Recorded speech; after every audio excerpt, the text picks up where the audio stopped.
ద్వేషం అనేటటువంటిది ఉండదు, రాగం అనేటటువంటిది ఉండదు. దీనివలన ద్వంద్వములు అనేటటువంటివి అతనికి అంటనే అంటాం. ద్వంద్వములు అంటే ఏ పని చేసినా కూడా ఏదో ఒక రెండు ఉంటాయి.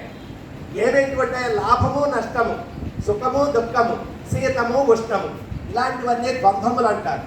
ఈ ద్వంద్వములు ఏవి కూడా ఈ కర్మయోగిని బాధించవు. ఎవరైతే కనుక కర్మ చేసి కర్మ ఫలితాన్ని కనుక తాను ఆశించకుండా పరమాత్మకే అర్పిస్తూ ఉంటారో అలాంటి వాళ్ళని ఈ ద్వంద్వములు కానీ ఏమీ చేయలేవు.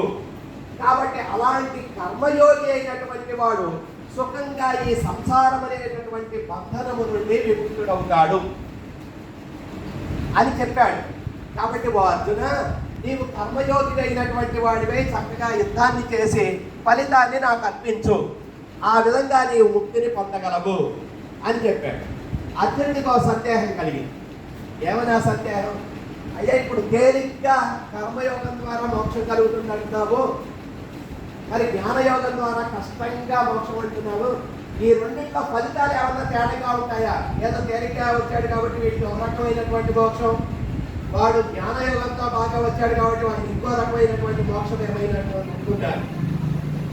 సాంఖ్యయోగం పృథక్పాల ప్రవిదంతి రపట్టిగా ఏకమభ్యాస్థిత సమ్యక్ ఉభయోర్ విందతే ఫలం నిస్సాంఖ్యై ప్రాప్యతే యోగం తద్యోగైరభిగమ్యతే ఏకం సాంఖ్యం చ యోగం చ యం పశ్యతి సమస్యతి.